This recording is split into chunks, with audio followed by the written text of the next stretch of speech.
Hello guys, welcome back to my daily blog episode of my life. খুবই সাধারণ একটা মানুষের অসাধারণ কিছু মোমেন্টাম এবং সিনেম্যাটিক শট তুলে ধরবো। কালকে রাত থেকে অনেক বৃষ্টি পড়তেছে, এখন সকাল 10টা বাজে, বৃষ্টি কমতেছে না, আমরা যাবো হসপিটাল। আমাদের তাপসির তাদের এলাকায় ফুটবল খেলতে গিয়ে পায়ের মধ্যে নাকি কি ঢুকছে সেটাও প্রথমে গুরুত্ব দেয় নাই, তার জন্য ইনফেকশন করে পাটা ফুলে গেছে, তার জন্য হাঁটতে পারতেছে না। এখন অনেক পরিমাণ বৃষ্টি পড়তেছে, সে বাসা থেকে বের হইতে পারতেছে না। এখন ওরে দেখলে বুঝতে পারবো ওর কি অবস্থা। এই গাড়িটা দাঁড়াইছে, আমরা মনে করছি ও এই গাড়িতে আছে তাপসির, তো এখন ও আসতে পারতেছে না, প্রচুর পরিমাণ বৃষ্টি পড়তেছে। তো আমরা আসাদ বসদের বাসায় গিয়ে অনেকক্ষণ বসে থাকলাম, বৃষ্টি একটু কমছে, তারপর আমাদের বস চলে আসলো। বেচারার কি অবস্থা, আসলে কি তোর পা কিছু হয়েছে নাকি ফেক? তোর পার এই অবস্থা গাইস, আমি ওর পাটা দেখছি অনেক পরিমাণ ছিলে গেছে এবং ওইখানে ময়লা জমছে প্রচুর পরিমাণ, কি কি থাকতে পারে আমার ধারণা নাই। এখন আমরা অটোটা রিজার্ভ নিয়ে চলে যাচ্ছি হসপিটাল। ওখানে আমাদের একটা টিচার এবং আমাদের বড় ভাই ওয়েট করতেছে, দেন উনি ড্রেসিং করবেন। নাসরিন কলেজের স্টুডেন্ট, ওনার ক্লাস কিন্তু 12টা থেকে, উনি এসে বসে আছে 10টা। তো দেখতেই পারতেছেন বান্দরবানে অনেক পরিমাণ বৃষ্টি পড়তেছে।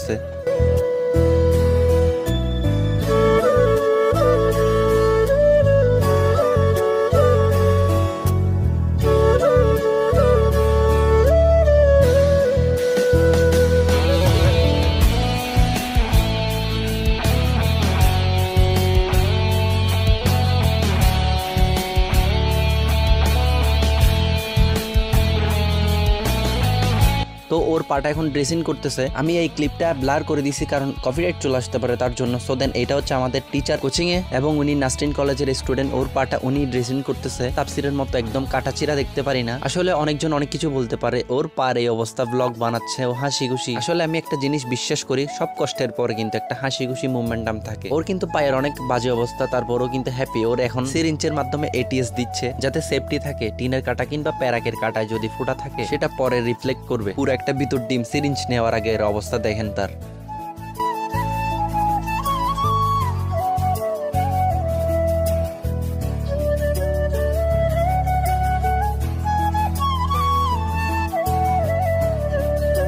তো গাইস ফাইনালি ডান, পায়ের মধ্যে কিছু নাই, জাস্ট কতগুলো ময়লা জমছে সেগুলো ওয়াশ করে দিছে। এটা কোন গ্রহের প্রাণী রে? এটা ড্রেস আপ এমন কেন?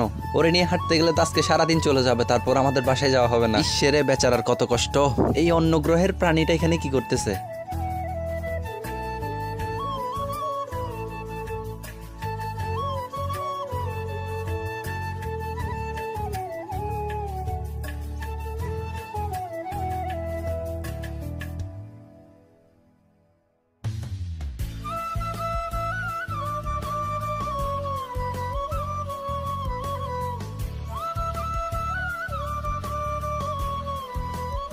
তো গাইস দেখা হবে নতুন একটা ভিডিওতে, ততক্ষণ ঘুরতে থাকো, ফিরতে থাকো আর আমাদের সাথে থাকো। আর ওকে আমরা অটো করে পাঠিয়ে দিয়েছি কারণ আমাদের বাসা হসপিটাল থেকে একদম কাছে। তো গাড়িতে কেন যাবো বস, টাকা সেভিংস করতে হবে। ফেসবুক পেজ থেকে হলে ফলো আর ইউটিউব চ্যানেল থেকে হলে সাবস্ক্রাইব।